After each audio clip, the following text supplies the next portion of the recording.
नमस्कार, news India में स्वागत है आप सभी का। मैं हूं आपके साथ ऋचा सिंह। किसान आंदोलन को 34 दिन हो चुके हैं। किसान यूनियन 30 दिसंबर को दिल्ली में केंद्र सरकार द्वारा बुलाई गई बैठक में भाग लेगी और 3 नए कृषि कानूनों पर एक बार फिर से चर्चा करेगी।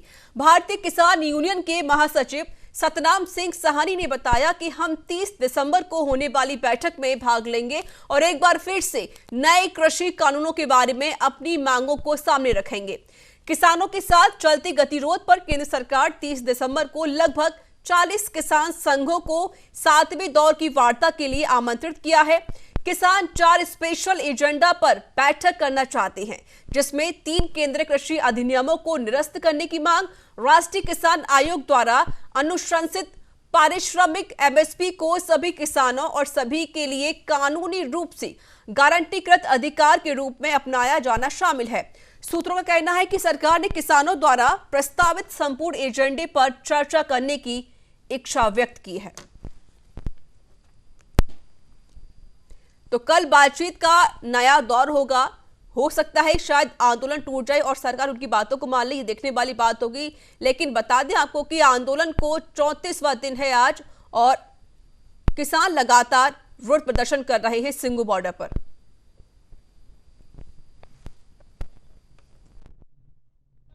कानूनों को रद्द करने की मांग अभी भी बरकरार है।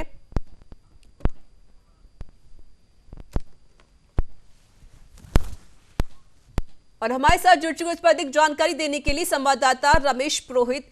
रमेश, 34 दिन हो चुके हैं किसानों को और अभी भी विरोध प्रदर्शन कर रहे हैं, लेकिन सबसे बड़ी बात यह कि 30 दिसंबर को फिर से 7वें दौर की बैठक होनी है। क्या लगता है इस बार की बातचीत से मसला सुलझ जाएगा? जी देखा, सही कह रहे हैं कि अब जो है बातचीत लगभग अंतिम चरण की बात होगी। मेरे ख्याल से इसके बाद में कोई बातचीत का कोई ब्यौरा होगा नहीं। लेकिन दिक्कत की बात यह है कि केंद्र सरकार और जो किसान जो संगठन है वो दोनों अपनी अपनी बातों पे अड़े हुए हैं अभी भी। तो गतिरोध अगर टूटना है तो इसी बातचीत के आधार पर टूट सकता है कि क्या किसान जो है पीछे हटने को तैयार है, क्या जो 3 कानून जो वापस लेंगे वो। दूसरा कि केंद्र सरकार अपनी तरफ से जो लगातार पिछले 34 दिन से जो कहती आई है कि वो किसी भी कीमत पर जो है वो कानूनों को वापस नहीं लेगी।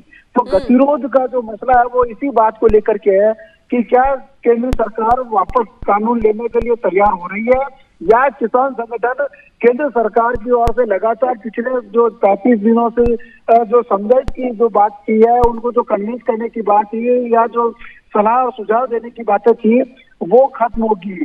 तो दिक्कत इसी बात को लेकर के है। एमएसपी हो या 3 कानूनों की बात हो, वो वार्ता की टेबल पर आकर ही जो है समस्या का समाधान हो सकता है कि केंद्र सरकार उनकी समस्या को किस तरह से एड्रेस करती है और क्या नया जो है वो आश्वासन देती है। लगातार पिछले 35 दिन से केंद्र सरकार इसी बात को आश्वासन देते आई है कि ना तो एमएसपी जो है बंद की जाएगी और ना जो मंडियों में उनकी जो दिक्कतें जो कंसर्न्स है वो होंगे।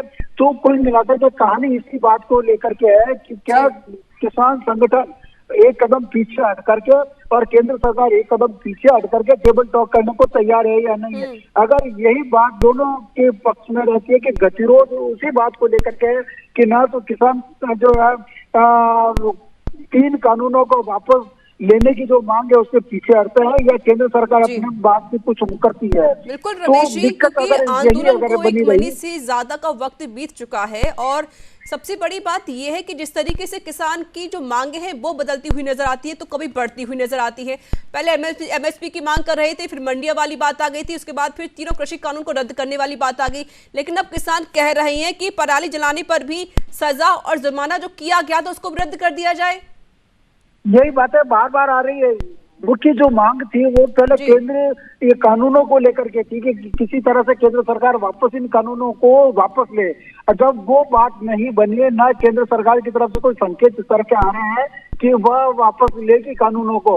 अब पराली वाला जो मामला है तो पराली वाला प्रदूषण से जुड़ा मामला है कि आप अगर पराली को जलाते हैं तो वातावरण प्रदूषित होता है और उसके ऊपर जो है आपको जो है जुर्माना देने की जो बात एक कानून बनाया है। तो किसान वो कह रहे हैं कि उस कानून को भी वापस लिया जाए, मतलब पराली को जलाने दिया जाए। पराली का उपयोग आप किस तरह से करते हैं वह एक अलग विषय हो सकता है कि उसका जो है पराली जले भी नहीं और उसका जो है इकोनॉमिकली फायदा किस तरह हो, इसके रिसर्च का विषय है, इसके ऊपर बातचीत होती रही है। विशेषज्ञ भी मानते हैं इस चीज को कि पराली का उपयोग करके किसान उसको प्रॉफिटेबल किस तरह से अपने को कर सकते हैं। और केंद्र सरकार भी ये बात कहती आई है कि जो वेस्ट को किस तरह से फायदे में लिया जाए।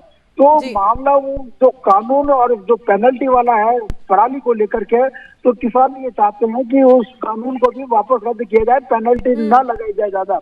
तो गतिरोध है, लेकिन ये क्या है मांगे जो है वो अलग तरह की मांगे थी जो बार बार जुड़ती गई। उनकी जो मुख्य मांगे थी उसके साथ में सपोर्टिंग जो मांगे और होती है वो जुड़ती गई, तो मामला थोड़ा सा कॉम्प्लिकेटेड हो गया और बातचीत का जो रास्ता था वो थोड़ा लंबा खिंचता गया। 35 दिन होने को है और सर्दी इतनी तेज है, किसान सड़कों पर बैठे हैं।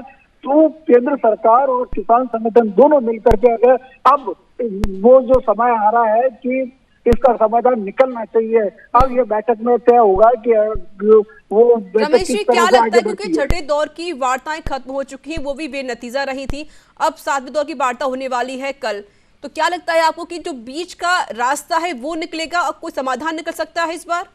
बिल्कुल निश्चित रूप से उम्मीद की जानी चाहिए, क्योंकि प्राइम मिनिस्टर नरेंद्र मोदी भी बार बार लगातार विभिन्न स्तरों पर और विभिन्न मंचों पर अपनी बात कह चुके हैं किसानों को लेकर के।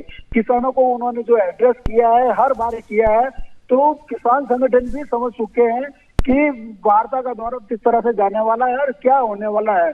तो उनको भी पता है, केंद्र सरकार को भी पता है, बस फर्क इतना सा है कि आप जब टेबल टॉक करोगे तो उसमें जो शब्दों का जो चयन होगा या जो लैंग्वेज होगी वो किस तरह से होगी और क्या उसमें होना है। तो मेरे को ऐसा लगता है कि अब जो वार्ता है वो लगभग निर्णायक और अंतिम चरण की दौर की वार्ता होगी, क्योंकि समझाइश की जो बातें थी पूरे देश के किसानों को जो समझाने का जो प्रयास था वो नरेंद्र मोदी से लेकर के बीजेपी और बीजेपी के जो पदाधिकारी है बड़े बड़े या केंद्र सरकार जो मंत्री है वो लगातार पूरे देश के किसानों को समझा चुके हैं इस बारे में। तो अब समझाइश की जो गुंजाइश होती है वो कहीं रही नहीं, लोग भी समझ रहे हैं, किसान भी समझ रहे हैं और केंद्र सरकार भी समझ रही है। लिहाजा अब जो मसला है वो सिर्फ ये है, बिल्कुल रमेश जी, ये तो देखने वाली बात हुई, कल सातवें दौर की वार्ता होने वाली है और इस बीच पता लगेगा कि आखिरकार बीच का रास्ता निकलेगा या फिर नहीं निकलेगा। बहुत बहुत शुक्रिया रमेश जी हमसे बातचीत करने के लिए।